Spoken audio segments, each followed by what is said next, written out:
Good afternoon students. कल मैंने आपकी लाइव क्लास ली थी और उसमें बताया था कि इक्वेशन ऑफ कॉनिक जिसका सेंटर ओरिजिन हो, when center is at origin, तो इक्वेशन हमने क्वेश्चन में भी की थी ax² plus 2hxy plus by square plus c1 is equal to 0। तो स्टूडेंट्स मैंने आपको वहाँ बताया था कि जब भी सेंटर ओरिजिन होगा तो कॉनिक की इक्वेशन में x वाली और y वाली टर्म नहीं होगी, means g should be equal to 0 and f should be equal to 0। ठीक है, तो आज हम जो आर्टिकल कर रहे हैं इस आर्टिकल में वही काम कर रहे हैं, g इज 0 f 0 कैसे आएगा। तो क्या है, देखो, to find the equation of conic when center is at the origin. उस कॉनिक की इक्वेशन हम फाइंड आउट करते हैं जिसका सेंटर ओरिजिन हो। ठीक है, जनरल इक्वेशन ऑफ कॉनिक लेके चलते हो। Let the equation of conic be ax² plus 2hxy plus by square plus 2gx plus 2fy plus c is equal to 0। ठीक है, अब मैं यहाँ एक लॉजिक लगाती हूँ। देखो, सपोज करो मेरे पास कोई सर्कल है जिसका सेंटर, क्योंकि सर्कल से आपको चीज़ें इजीली समझ आ जाती है इसीलिए मैं सर्कल ड्रॉ कर रही हूँ। आप सर्कल पढ़ के भी आए हुए हो डिटेल्स में, ठीक है, तो इसीलिए मैं सर्कल ड्रॉ कर रही हूँ। अदरवाइज कॉनिक की फिगर कुछ भी हो सकती है, एलिप्स, कॉनिक, हाइपरबोला, लाइंस वगैरह कुछ भी हो सकती है। सर्कल में मैंने ड्रॉ किया। अगर सेंटर ओरिजिन है तो अगर मैं देखो यहाँ कोई पॉइंट लेती हूँ 2 3, तो ऑब्वियसली इसके कॉरस्पॉन्डिंग -2 -3 पॉइंट भी आपको सर्कल के ऊपर मिलेगा, क्योंकि देखो अगर ये 2 3 है, ये -2 3 है, आप यहाँ से अगर मिड पॉइंट फॉर्मूला लगाओ तभी तो सेंटर 0 आएगा। मिड पॉइंट फॉर्मूला लगाओ, 2 - 2 plus divided by 2 is 0। Mid point formula कैसे लगाते हो, a1 प्लस, जैसे मान लो आपके पास पॉइंट हो a1 b1, दूसरा हो a2 b2, तो मिड पॉइंट फॉर्मूला लगता है a1 plus a2 by 2 b1 plus b2 by 2। Mid point निकालने के लिए आपको पता है सेंटर मिड पॉइंट है, तो फॉर्मूला लगाओगे 2 - 2 divided by 2 0, 3 - 3 divided by 2 0, centre 0 0 आ जाएगा। मीन्स कहने का ये है, अगर आप सर्कल पर कोई भी पॉइंट लेते हो उसके कॉरस्पॉन्डिंग उसका नेगेटिव कोऑर्डिनेट्स वाला पॉइंट भी सर्कल के ऊपर ही लाई करेगा। इट मीन्स अगर मैंने पॉइंट x1 y1 सर्कल के ऊपर लिया तो डेफिनेटली -x1 -y1 भी आपका सर्कल पर ही लाई करेगा। It is the result because centre is origin. ठीक है, अब देखो x1 y1 सर्कल पर लाई कर रहा है। अब सर्कल को मैं छोड़ती हूँ, सर्कल जगह वर्ड यूज़ करती हूँ कॉनिक। अगर x1 y1 आपका कॉनिक पर लाई कर रहा है तो उसको सेटिस्फाई करेगा, मीन्स उसमें पुट करो x की जगह, जैसे मान लो 2 3 है, वो किसी कॉनिक पर लाई कर रहा है, उसको सेटिस्फाई करेगा, तो आप क्या करते हो, x की जगह 2 पुट कर देते हो, y की जगह 3। उसी तरह x1 y1 पॉइंट है जो सर्कल पर लाई कर रहा है, तो सर्कल की इक्वेशन को सेटिस्फाई करेगा।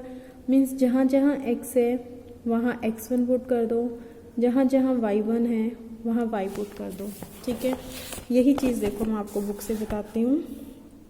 Since centre of the conic is at origin, therefore corresponding to any point x1 y1 on the conic there exists another point -x1 -y1 on it। अभी मैंने आपको बताया है ये। ठीक है, फिर देखो अगर x1 y1 कॉनिक के ऊपर है तो उसको सेटिस्फाई करेगा तो क्या करो, जहाँ जहाँ x है उसकी जगह x1 पुट कर दो, y की जगह y1। देखो x की जगह x1 पुट करो, ax1 square plus 2h x1, y की जगह y1 plus b y1 square plus 2gx1 plus 2fy1 plus c is equal to 0। अब x1 y1 आपका कॉनिक पर था, उसको सेटिस्फाई कर रहा था। इसी तरह -x1 -y1 भी आपका कॉनिक पर है तो उसको सेटिस्फाई करेगा। मीन्स जहाँ जहाँ x1 है -x1 पुट कर दो, जहाँ जहाँ y है वहाँ -y1 पुट कर दो। देखो पुट करो, x की जगह x1 पुट करोगे, स्क्वेयर अब पॉजिटिव हो जाएगा, ax1 square plus 2h, x की जगह -x1 पुट करो, y की जगह -y1, माइनस माइनस प्लस हो जाएगा तो 2h x1 y1 plus b, y की जगह माइनस y1 पुट करो तो B y1 square plus 2g, x की जगह माइनस x1 पुट करोगे तो minus 2g x1 plus 2f, y की जगह माइनस y1 पुट करो minus 2f1 y1 plus c is equal to 0। Equation को नंबर 2 और 3 डाल दिया। आई थिंक यहाँ तक आपको क्लियर हो गया होगा। सिंपल सा स्टेप्स किया है, मैंने कुछ भी नहीं किया, जस्ट x1 y1 और x माइनस y1 को कॉनिक में पुट किया है। उसके बाद क्या करो, दोनों इक्वेशन को सब्ट्रैक्ट कर दो। सब्ट्रैक्टिंग 3 फ्रॉम 2, 3 इस वाली इक्वेशन को ऊपर में से सब्ट्रैक्ट कर दो।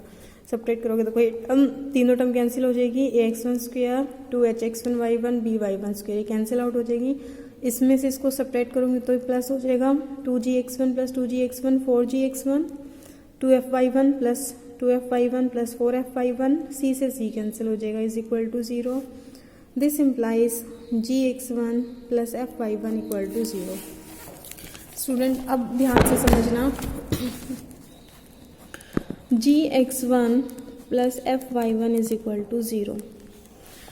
अब ये रिजल्ट जो होल्ड कर रहा है, x1 y1 की जगह x2 y2 लूँ तब भी होल्ड करेगा, क्योंकि सेम प्रोसेस जो आपने x1 y1 के लिए लगाया है मैं सेम प्रोसेस लगाऊंगी तो आपके पास gx2 f(y2) 0 आ जाएगा। x3 y3 लूँगी, सेम प्रोसेस लगाऊंगी तो 0 आ जाएगा। मीन्स मेरे कहने का ये कि पॉइंट आप कुछ भी पुट करो, पॉइंट आप 1 1 पुट करो, 2 2 पुट करो, 1 माइनस 2 पुट करो, 1 3 पुट करो, 2 7 पुट करो, कोई भी पॉइंट आप पुट करो। x1 y1 का मतलब क्या है, पॉइंट ही है। कोई भी पॉइंट पुट करो, ये इक्वेशन हमेशा सेटिस्फाई होनी चाहिए। देखो अगर मैं जनरल कोई इक्वेशन लेते, ये हमेशा सेटिस्फाई होनी चाहिए। ये हमेशा सेटिस्फाई कब होगी, जब ये इंडिविजुअल कोफिशिएंट जो है वो 0 हो जाए। क्योंकि देखो मैं आपको एक छोटा सा एग्जांपल देती हूँ। अगर मैं इक्वेशन g और f को मैं 0 नहीं लिखती, मान लो मैंने ले लिया 2x1 plus 5y1 is equal to 0, ठीक है। g की वैल्यू यहाँ 2 है, f की वैल्यू 5 है, तो क्या ये हर पॉइंट x1 y1 के लिए सेटिस्फाई होगा?